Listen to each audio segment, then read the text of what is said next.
तो जो बचे हुए जीवन है, जिन लोगों के बिना आप नहीं जी सकते,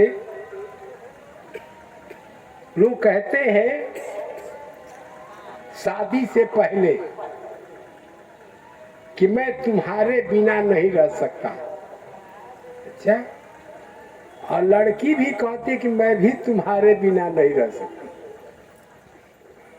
तुम्हारे बिना मैं भी नहीं रह सकता, मैं भी तुम्हारे बिना नहीं रह सकती। शादी के 6 महीने के बाद भाई झगड़ा, अब ते ही रहे कि हम ही रह घर। अब कारण क्या है? अब सोचिए, जिसके बिना आप नहीं रह सकते हैं, अब जब भिड़ान हो गए तब कितने ही घर में रहे कि हम ही रह घर में, हो जाता है ना। लेकिन दशरथ जी महाराज कहते हैं कि बिना भगवान के कई दिनों तक मेरा जीवन व्यतीत हो गया। मैंने भगवान को मैं देख रहा था, उनके साथ बोल रहा था, मैं अपना समय बिता रहा था। आवाज कई दिन हो गया, अभी तक भगवान के स्मरण में थे कि भगवान आएंगे, भगवान आएंगे, पुनः दर्शन होगा। लेकिन अब पता चला कि अब नहीं आएंगे। तो जब वो नहीं आएंगे, ये क्लियर हो गया, तब ये शरीर को रखने से, इस प्राण को रखने से क्या फायदा? तो जिसके लिए जीवन है, पहले 2 बार भगवान का नाम लीजिए। बिना टिकट यात्रा ठीक नहीं, क्योंकि बिना टिकट यात्रा कोई भी करेगा, आज नहीं तो कल वो पकड़ा जाएगा। इसीलिए यात्रीगण, जो यात्री है, जीवन की जो यात्रा है, ये भी एक यात्रा है। और इस यात्रा में देखो, एक नाव में 4-5 ठो पंडित बैठ गए और जा रहे थे उस पार वृंदावन, और जमुना जी को पार करना था। और शाम को सभी लोग कहे कि अच्छा चला जाएगा, ना ऐसा पार हो जाएगा, घरे आराम से आएगा। लेकिन महाराज रात भर नाव चलती रही, बारी बारी से सभी लोग चलाते रहे, लेकिन नाव हिली डुली नहीं। तो लोगों ने देखा कि जहां नाव खड़ी थी वही के वही खड़ी है। सुबह हो गया, सब मथुरा के चौबे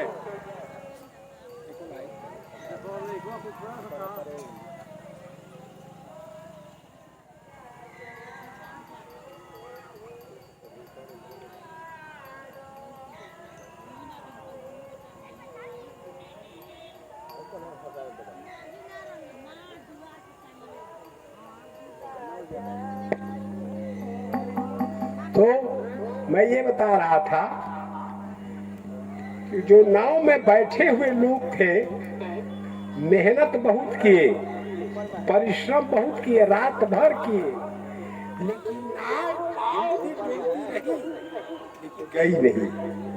और बड़े सब चक्कर में पड़े नाव चलाने वाले कि हम लोग इतना मेहनत किए और नाव उस पार गई क्यों नहीं। सब लोगों ने बारी बारी से नाव चलाई, सब लोग जितने बैठे थे, और सुबह देखते वहीं के वहीं है। तो कहते हैं कि भाई तरणी जल तीर बधी, वो तरणी जल तीर बधी रज से नव नाविक की गति हार गई। युग बीत गए बहते बहते, यह जीवन नाव न पार गई। बोले महाराज, ये जो जीवन रूपी नौका है, ये पार इसीलिए नहीं गई कि तरणी जल तीर बधीरज से नव नाविक की गति हार गई। सभी लोग अपना प्रयास के बाहर, लेकिन युग बीत गए बहते बहते, यह जीवन नाव न पार गई। तो यह जीवन रूपी नौका पार तब जाएगी जब रस्सी को आप खूंटे से खोलेंगे। मतलब मोह का बंधन जब तक इस जगत से नहीं छूटेगा तब तक भगवान से कैसे जुटेंगे। तो भाई मोह को मत छोड़ से हो तो मत छोड़ो, यही मोह जो है मदन मोहन से जोड़ो। मैंने इसी का कनेक्शन, जैसे लाइन का कनेक्शन माइक में जोड़ देंगे तो माइक बजने लगेगी, और इसी लाइन का कनेक्शन यदि मिक्सर में जोड़ देंगे तो धनिया मसाला पीसने लगेगी। इसी लाइन का कनेक्शन कूलर में जोड़ देंगे तो हवा देने लगेगा। इसी कनेक्शन को यदि आप लाइन को जोड़ देंगे आप पंखा में तो पंखा चलने लगेगा। इसी लाइन के जोड़ देंगे आप प्रकाश में तो आपको प्रकाश देने लगे इत्यादि। अरे यहाँ तक कि मुर्दा दाव सौ गृह में भी जोड़ देंगे तो मुर्दा को फूंक देगा, सीधी सी बात। लेकिन क्या बताएं देश का दुर्भाग्य कि मुर्दा बिजली से जलाए जा रहे और लाइन वहीं में कट गई। अब मुर्दा इंतजार करता कि अब लाइन आवे तब हम जरी, आप लोग सोचते कि लाइन आवे तब भोजन करी। दोनों में बड़ा अंतर। आज के देश में, आज के परिवेश में आप ही लोग बिजली की प्रतीक्षा नहीं करते हैं, मुर्दा भी बिजली की प्रतीक्षा करते हैं। ये देश है तो भैया ये देश है जब बिजली की प्रतीक्षा कब से कटल भी पता नहीं कब आई, कहते हैं ना। अब मुर्दा अब आजकल भले जनरेटर लग गया हो, दाह सौगरी हम नहीं कर सकते हैं, लेकिन उसका उद्घाटन कैसे हो बड़ा समस्या रहे। इलाहाबाद में विद्युत दाह सौगरी बना था तो ऊपर उद्घाटन कौने मुर्दे से हो, पर मुर्दा कोई था ही नहीं। तो हम तो कहीं कोनो नेता के लेटा के ना होगा तो उद्घाटन कर दो, क्या करेंगे। तो सब हंसने लगे। हम कहें भाई मैं जगह मंत्री जाता रहा फीता काटता रहे और जा करके मिठाई भी खा रहे हैं। क्या है कि हम उद्घाटन करने आए पुल का, स्कूल का और तमाम अस्पताल का, कहाँ कहाँ ये सब खेल के मैदान का, किसका नहीं उद्घाटन करते हैं। अब विद्युत दाह सौगरी का भी उद्घाटन करना था। अरे जेल का उद्घाटन किए, लालू प्रसाद यादव कूदे जेल में गए। तो ये तो समझ में बात है कि उन्होंने उद्घाटन भी किया और उसमें विश्राम भी किया। तो भाई सौभाग्य की बात है कि जौने जेल का उद्घाटन कैला वही में आराम से कैला। तो ये तो बड़ी बात है। लेकिन उसी तरह से विद्युत दाह सौगरी का भी इलाहाबाद में मुझे याद है उद्घाटन हुआ, फीता कटा, लेकिन हमें मुर्दा कहाँ से भाई की जब आई तो पुकाई। तो कहने का तात्पर्य है कि आपका जो कनेक्शन है लाइन का जिससे जोड़ देंगे वो चलने लगेगा। ठीक उसी तरह से आपका मन का कनेक्शन, हाथ का कनेक्शन, हाथ इंद्रिय है, आंख इंद्रिय है, कान इंद्रिय है, मन भी इंद्रिय में आता है। लेकिन मन इतना प्रबल है कि आप हाथ से पूजा किए लेकिन मन से नहीं किए तो हाथ का पूजा किया हुआ निष्क्रिय हो जाएगा। अब ये देखिए, और आप हाथ से पूजा नहीं कर पाए और मन से ही पूजा कर रहे हैं। जैसे एक सेठ था, 2 बार पहले भगवान का नाम श्री राम जय राम जय जय राम, श्री राम जय राम जय जय राम, श्री राम जय राम जय जय राम, श्री राम जय राम जय जय राम। बोलिए श्री भक्तवत्सल भगवान की,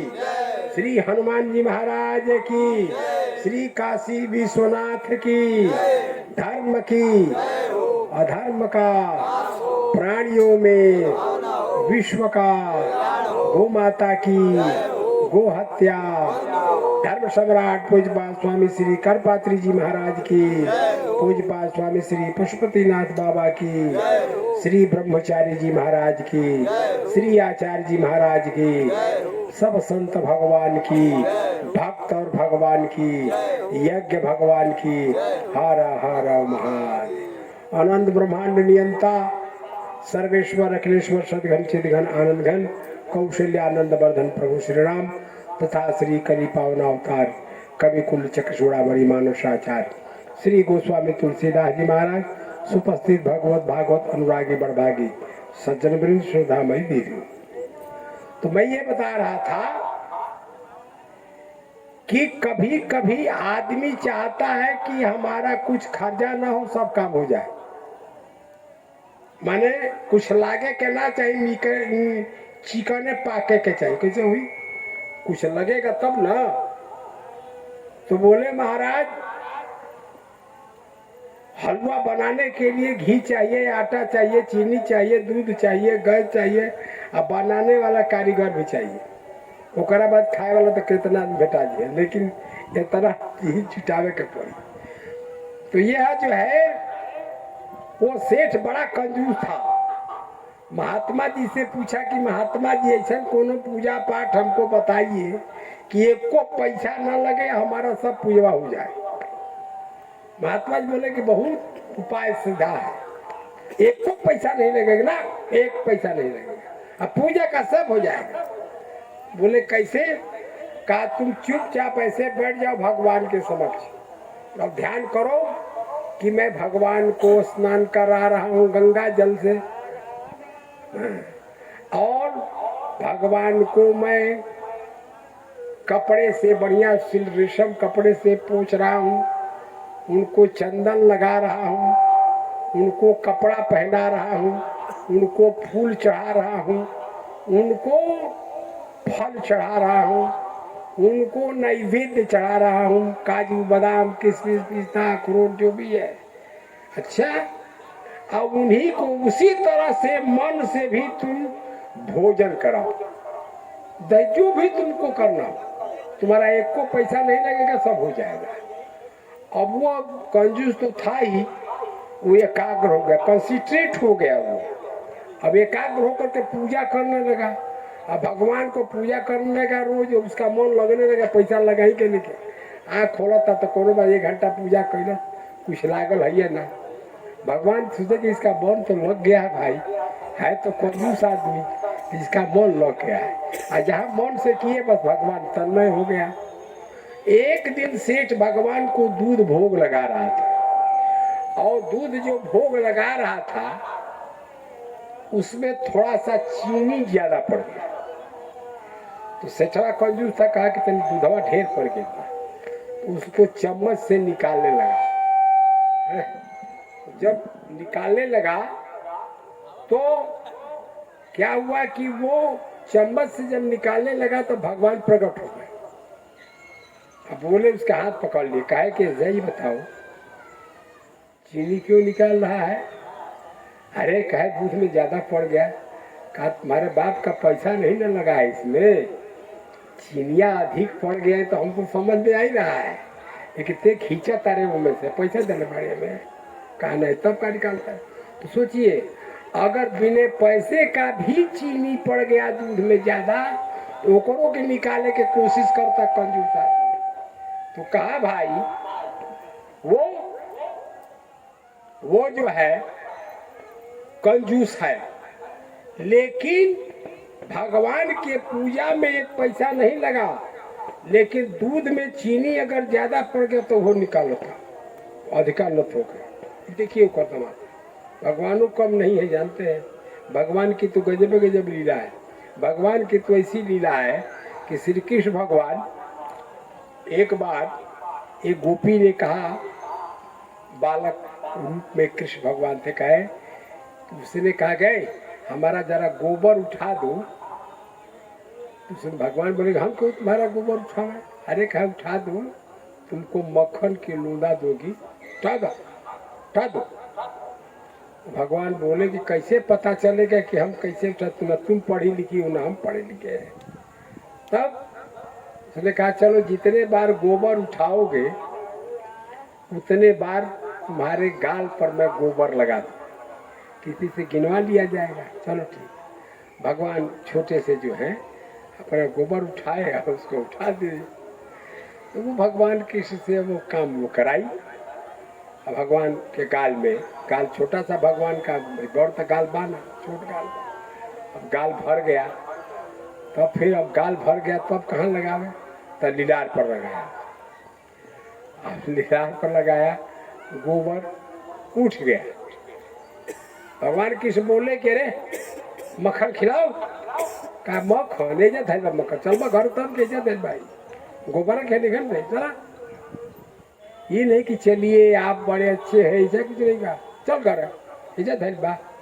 तो गोपी के पीछे पीछे भगवान, देखिए भगवान उन गोपांगनाओं को कितना मानते हैं कि गुरु भी, सखा भी, मित्र भी, माता पिता भी, सब कुछ जितना चीज संबंध सोच सकते हो वो सब कुछ गोपियों को ही मानते हैं। और इतना प्रेम करते हैं कि उस प्रेम का, उनसे प्रेम की भीख मांगते हैं, इतना ऐसा कोई प्रेम करने वाला नहीं। तो गोपी के पीछे पीछे भगवान गए, और जब घर में गए तो दर्पण लेकर के भगवान ने अपने मुखमंडल को देखा, मैं गोबरे गोबर। भगवान जा करके तसली में पानी वही में मुंह धो दिए, अब धो दिए तो सब बह गया। तो बोले कि मक्खन दो, तो गोपी ने कहा कि मक्खन, कैसा मक्खन, अरे हम तुम्हारा चेहरा पर तो सब साफ कर दिया, तो कैसे गिनाई। अब भगवान बोले कह रहे भाई हम गोबर उठाए हैं ना, मुँह तो साफ कर दे। तब जब साफ हो गया तब कहा करे कुछ भी दोगी, कहा कि अब हम तो गिन पाए है नहीं, गोबर उठाया है ये, रुक। जितना मक्खन की मटकी थी अब उसने गिना नहीं कि कोतला देवे के भाई 1 लोंदा देना है कि 2 लोंदा, ऐसा कुछ नहीं। अब तो गोबर मुँह साफ हो गया का। तो उसने कहा किया कि ले आ करके भगवान के समक्ष जो मक्खन की मटकी थी वही रख दिया, कहे चलो तोरा खाए के बखा ले, खा के अपन जो। अब देखिए ऐसा व्यवहार गोपियों से भगवान करते हैं।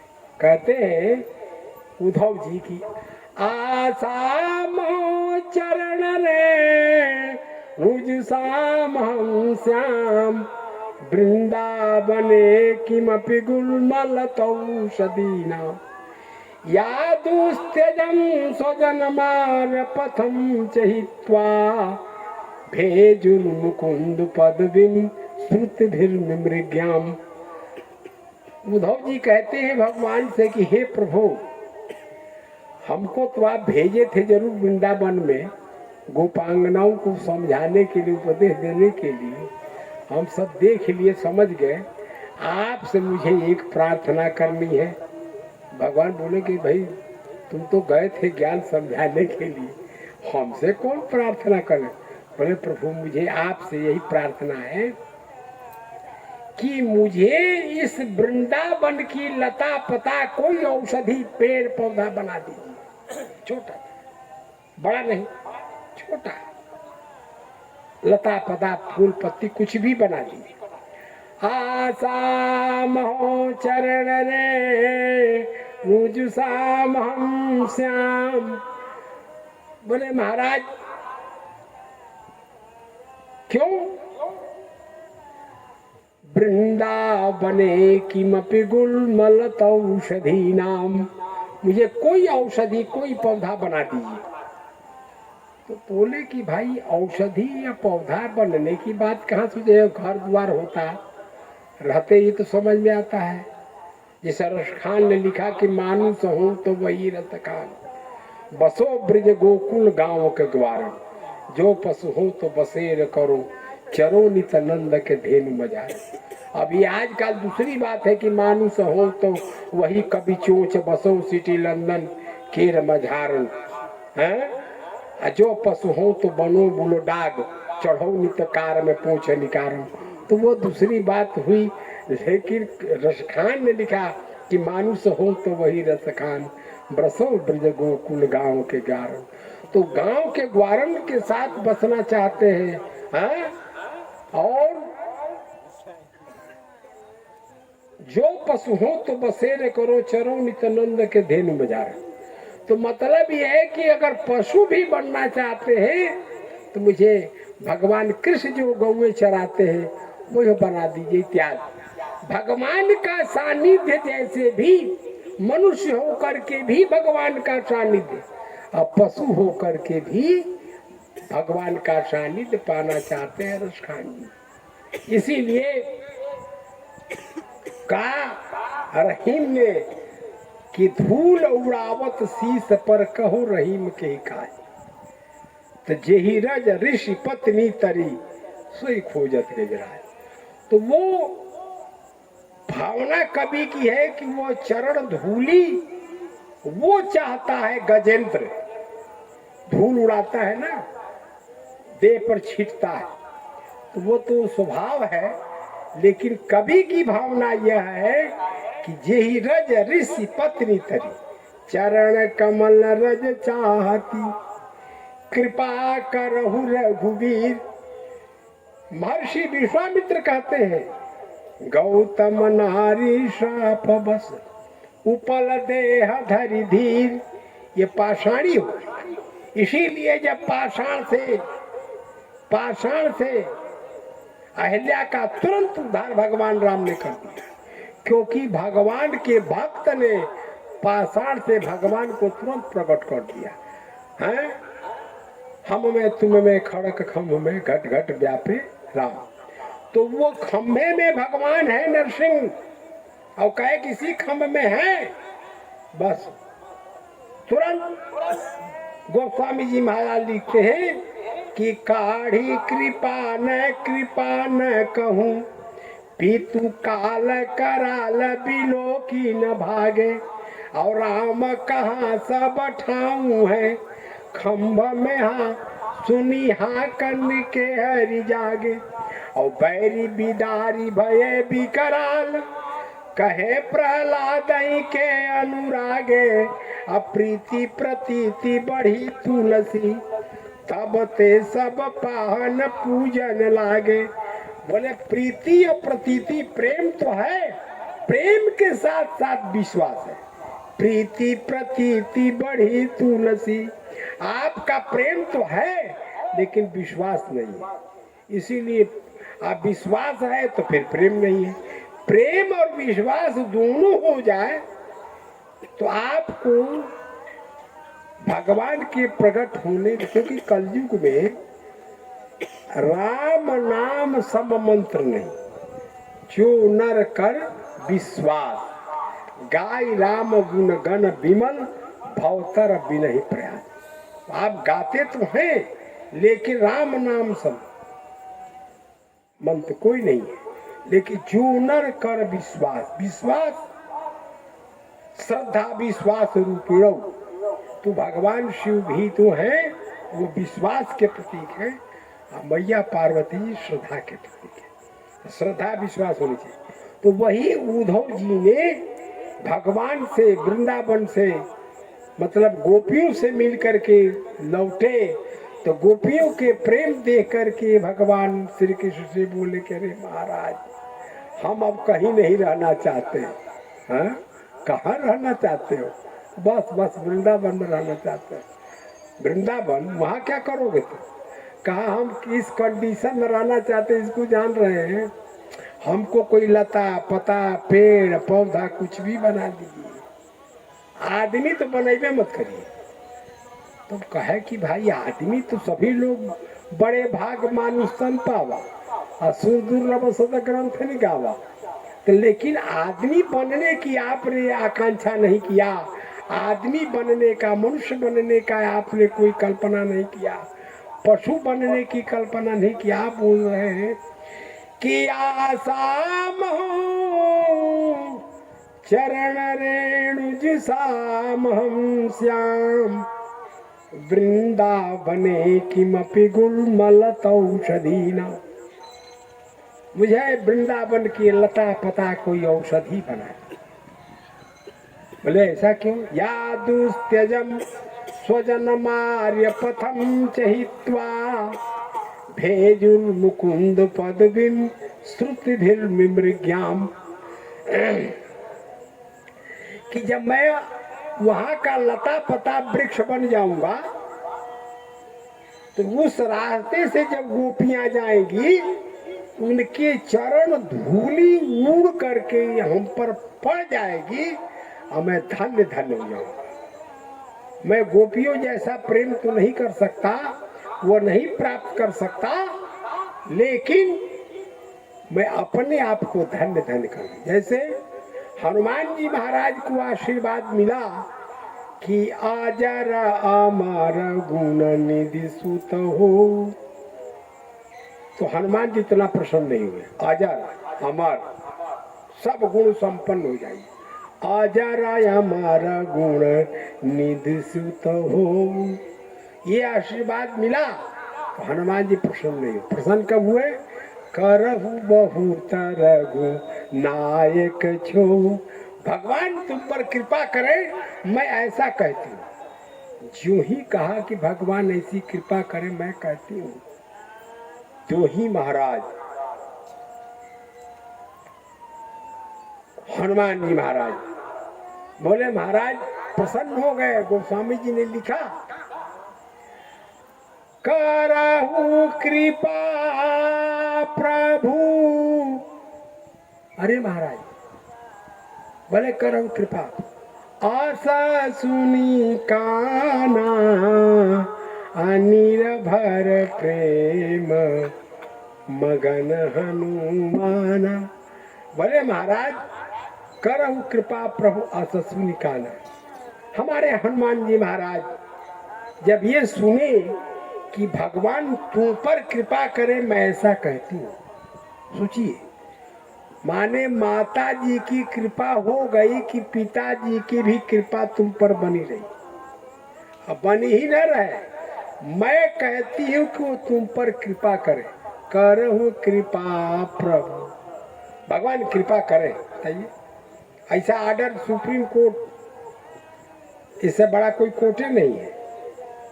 तो तुम पर भगवान कृपा करे, भगवती ने कह दिया।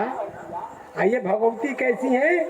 बोले जनक सुता जग जननी जानकी, आया अतिशय प्रिय करू निधान की, ताके जुग पद कमल मनाऊं। बोले महाराज भगवती की कृपा हनुमान जी पर है, वो तो ठीक है, लेकिन भगवान की भी कृपा हो। भगवान की कृपा है हनुमान जी पर। अगर भगवान की कृपा नहीं होती तो मुद्रिका कैसे देते? प्रभु मुद्रिका मेली मुख माई, जलधि लागी गए अचरज नाही। तो हनुमान जी पर भगवान की कृपा है, इसमें दो राय नहीं है, लेकिन सदैव कृपा भगवान की बनी रहे, ऐसा आश्वासन भक्ति स्वरूपा जगत जननी जानकी ने लिखा। करहु कृपा प्रभु हस सुने काना। जो ही कहा कि भगवान तुम पर कृपा करे, तो महाराज हनुमान जी गदगद हो गए, और ऐसा गदगद हुए कि निर्भर प्रेम मगन हम डूब गए भगवान के प्रेम में। तो देखिए, भक्ति जब आपके जीवन में मिल जाती है और भक्ति की कृपा हो जाती है, तो भगवान की कृपा अपने आप हो जाती है। तो यहाँ पर गोपियों का प्रेम देख करके, गोपियों का प्रेम देखा भगवान के प्रति, तो भगवान से ही प्रार्थना करते कि आशाम हो चरण रे रुजु साम हम श्याम, वृंदावने किमपि गुल्मलतौषधीनां, या दुस्त्यजम स्वजन मार्य पथम चहित्वा, भेजुर्मुकुंद पदवीं श्रुतिभिर्मृग्याम। जिन भगवान को वेद पुराण शास्त्र श्रुतियां खोजती है और उनका अंत नहीं पाती, वो भगवान जो है वृंदावन में गोपांगनाओं के घर मिलेंगे। सोचिए, और उन गोपियों का प्रेम ऐसा है कि उस प्रेम का वर्णन भगवान नहीं कर सकते। उन गोपियों ने जो प्रेम किया उसके बदले में भगवान बोले कि गोपी हो या यशोदा मैया हो, कोई भी हो, इनके प्रेम से मैं ऋणी नहीं हो सकता। जैसे पूतना को दूध पिलाने पर उन्होंने मुक्ति दे दिया, मैंने दूध क्या पिलाया, उसने तो जहर पिला दिया। तो जहर पिलाने पर भी जिस जो मुक्ति मिली पूतना को, तो जिसने यशोदा मैया ने भगवान श्याम सुंदर को दूध पिलाया, गोपियों ने मक्खन खिलाया, अपने प्रेम को ही समर्पित कर दिया, तो उनको इसके बदले क्या देंगे? अरे भाई, उनके बदले क्या देंगे बताइए? अगर स्वर्ग लोग कहेंगे तो स्वर्ग लोग तो भी वो तो है कि छेड़े पुण्य मृत्यु लोकम विशांति, वो भी हो जाएगा। लेकिन वो प्रेम स्वर्गलोक भी उतना महत्वपूर्ण नहीं है। अमृतलोक में तो भगवान उनके घर में घूम रहे हैं। कहा तब भगवान ने कहा कि मैं बैकुंठ धाम दे दूंगा, तो वैसे ही जो आपका भक्त होता है वो पाल लेता है। आप देंगे क्या? हीरा जवाहरात पुखराती तो कुछ नहीं चाहिए। तब भगवान ने कहा कि मैं इन गोपांगनाओं के प्रेम के बदले, यशोदा मैया के प्रेम के बदले, ग्वाल बालों के प्रेम के बदले मैं और कुछ नहीं दे सकता। मैं इनके इस ऋण से कभी ऋण नहीं हो सकता। जैसे हनुमान जी महाराज के ऋण से कभी भगवान श्री राम ऋण नहीं।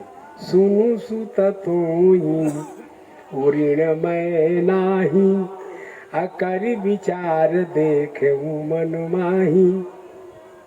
भगवान ने कहा कि प्रति उपकार करऊं का तोरा, हसन मुख होई न सकत मन मोरा। तो वैसे गोपियों का प्रेम, ऐसा प्रेम कि उस प्रेम का वर्णन भगवान नहीं कर सकते।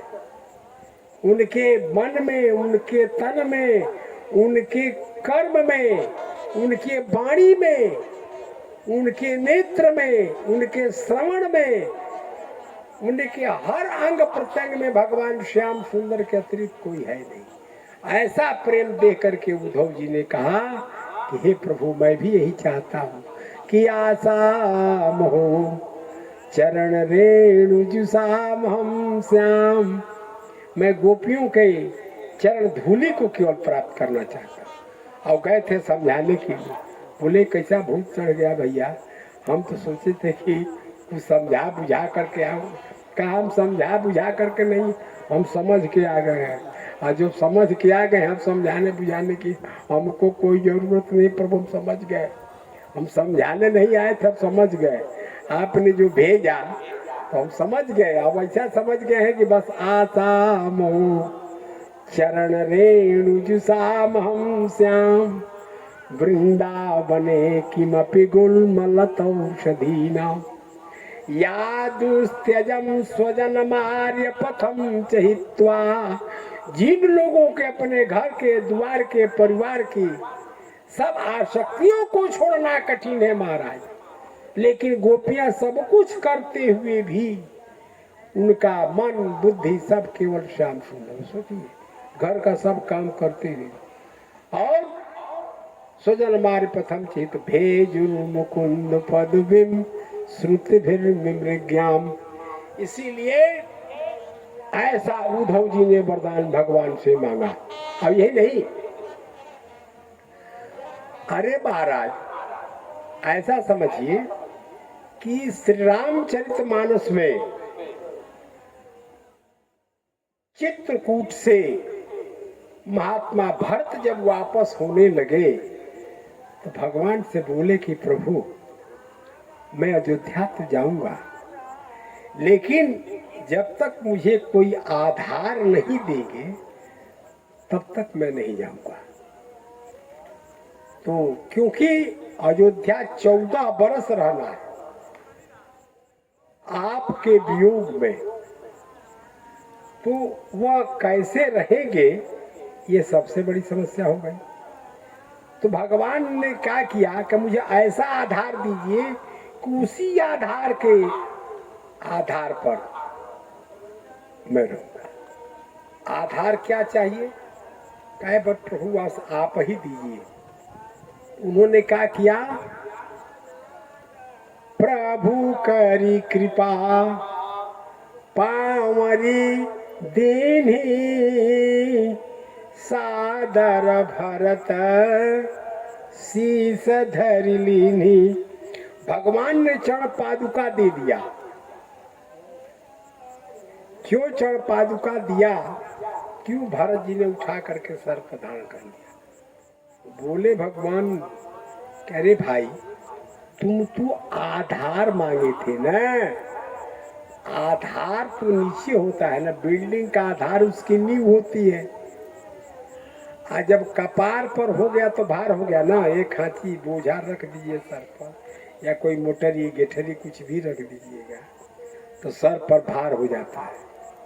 कुछ भी हो तो भार है।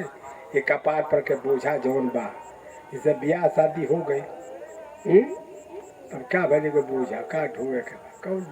अब ब्याह हो गए, अच्छा बाल बच्चे हो गए, वो ढोआ, वो लड़का फेंका बा वो ढोआ, और ढोआ का उबर नहीं पाए तो बोले महाराज ढोते रहे, एक एक एक अनेक। लेकिन उसको आपने बोझा समझ लिया तो रोना भी पड़ेगा और ढोना भी पड़ेगा। यदि उसको सेवा समझ लिया कि मुझे सेवा कर देना है, कैसा समझ करके कि प्रभु की आज्ञा। कैसे महात्मा भरत है, उन्होंने कहा कि प्रभु ये जो है आपने आधार दिया तो आपके देखने में ये भार है, लेकिन मेरे लिए आधार है। भगवान बोले कि भाई चरण पादुका यदि चरण में रहे, चरण में खड़ाऊ चप्पल जूता, तब तो व्यक्ति को वो ढोता है। लेकिन सर पर हो जाएगा तो गड़बड़ होगा। भरत जी बोले कि प्रभु ऐसा है कि लगता है कि खड़ाऊ व्यक्ति को ढोता है, लेकिन अगर वाकई में देखा जाए और चप्पल जूता पहनेंगे तो नहीं, लेकिन खड़ाऊ जब पहनिएगा तो एक तरफ अंगूठा और एक तरफ अंगुली पैर की दोनों वो खड़ाऊ के खूंटी को पकड़ती है ऐसे। तो हे प्रभु आपका ये जो चरण पादुका खड़ाऊ है, ये भगवती जगत जननी जानकी का एक पैर और एक आपका। ये जो है, ये जो सर पर मैंने धारण किया है आपके चरण पादुका का, तो आपका ये दोनों अंगूठा जो है यही खूंटी को पकड़े रहेगा। और खड़ाऊ को लगता है कि व्यक्ति को ढो रहा है, और वाकई में देखा जाए तो पहनने वाला ही खड़ाऊ को ढोता है। खड़ाऊ को पहनने वाला ढोता है। अगर ना है तो पकड़ के चली तो रास्ते में घरों में चोरी कर दे। तो हे प्रभु देखने को लगता है कि ये भार है, लेकिन ये आपकी पादुका हमारे लिए आधार है। उसी तरह से उद्धव जी भी जब बद्रिका आश्रम जाने लगे तो भगवान के वियोग से रोने लगे, और इतना रोए कि प्रभु मैं आपका वियोग बर्दाश्त नहीं कर सकता, मुझे कुछ आधार दीजिए, और ऐसा आधार दीजिए कि उसी आधार पर हम रह जाए। तो भगवान उद्धव को भी कृपा करके अपनी चरण पादुका दे दी और कहे कि तुम इसको ले जाओ। वो बद्रिका आश्रम में जा करके उनका पूजन करते रहे और उसी आधार पर है।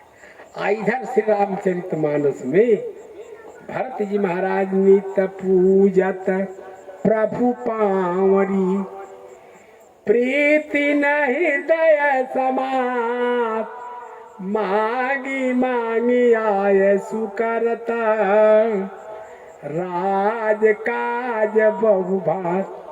सोचिए उस श्री चरण पादुका को सिंहासन पर रखते हैं, जैसे आप लोग बाबा की खड़ाऊ बाबा की चटाकी, उनकी पादुका ही उनका आदेश है स्वयं। तो एक पादुका को भरत जी महाराज राम समझते हैं और एक पादुका को सीता समझते हैं, सीता राम दोनों। और उस पादुका को पूजन करते हैं और उससे आदेश, उसकी आज्ञा मांग करके और तब राजकाज देखते हैं। क्यों कहते हैं ना कि प्रजाशीलीन रंजयन, धर्मेण पालयन उर्वी प्रजाशीलीन रंजयन, माने धर्म पूर्वक प्रजा का पालन पोषण और प्रजा को प्रसन्नता अपने व्यवहार से। और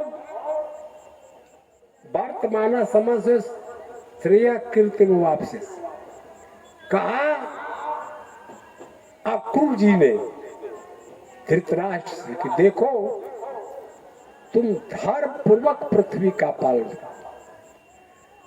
और प्रजा का, जो प्रजा को प्रसन्न रखते अपने व्यवहार से। लेकिन व्यवहार बहुत अच्छा है, जगह व्यवहार गड़बड़ रहा लग रहा है, इसका बिहेव अच्छा नहीं। तो तुम पी तुमात, बोले महाराज गुरु ही सीख मानी पालहु प्रजा, बोले महाराज भूमि राजधानी। भगवान श्री राम ने कहा कि माता पिता गुरु और सचिव, तुम पी तुमातु सचिव सीख मानी, बोले महाराज माता पिता गुरु इनकी आज्ञा से चलो। तो गुरु की आज्ञा महर्षि वशिष्ठ जी महाराज, और पिता तुल्य सुमंत जी महाराज, और माता, तो माताओं की माता की आज्ञा, पिता की आज्ञा, पिता तुल्य सुमंत जी हैं, और जो है मंत्रित्व वही है।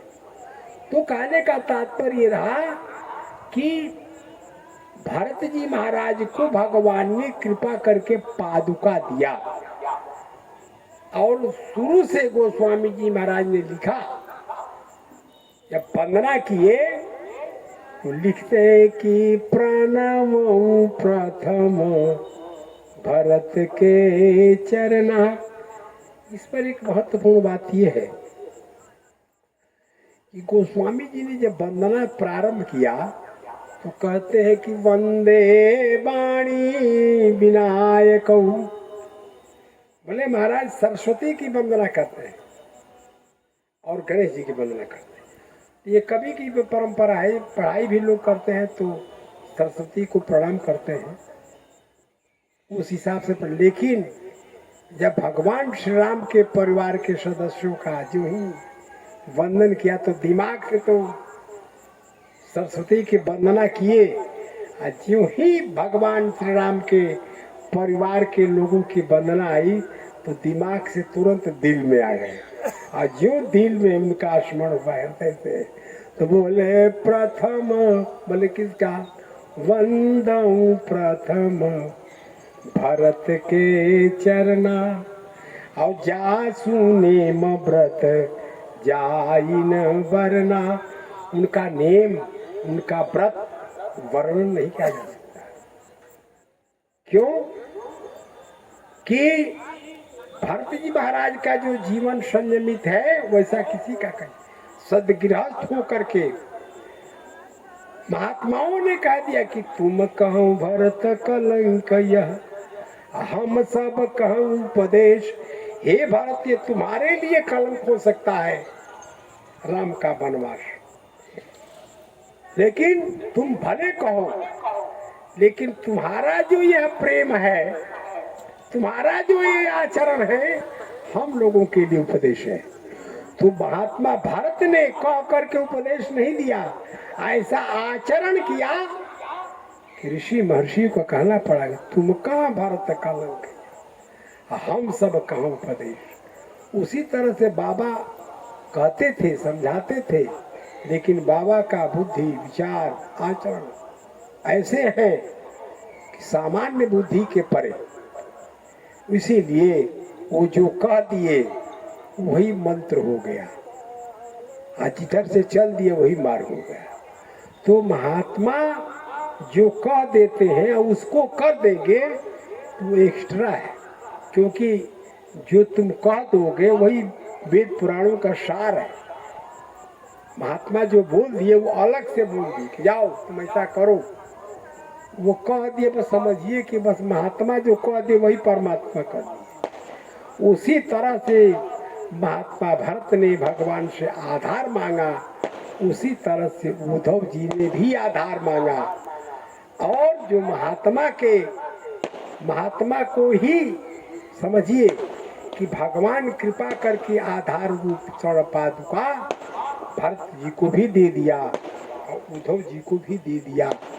उसी तरह से बाबा पशुपतिनाथ जी महाराज की कृपा आप लोगों के ऊपर भी भगवत कृपा के साथ साथ महात्मा की कृपा, और वर्तमान में गुरु जी जो है आचार्य जी महाराज, इनकी कृपा आप सबों पर भी, हम लोगों पर भी। ऐसे विद्वान, ऐसे सज्जन, अरे क्या कहा जाए, जो कहा जाए वो कम है।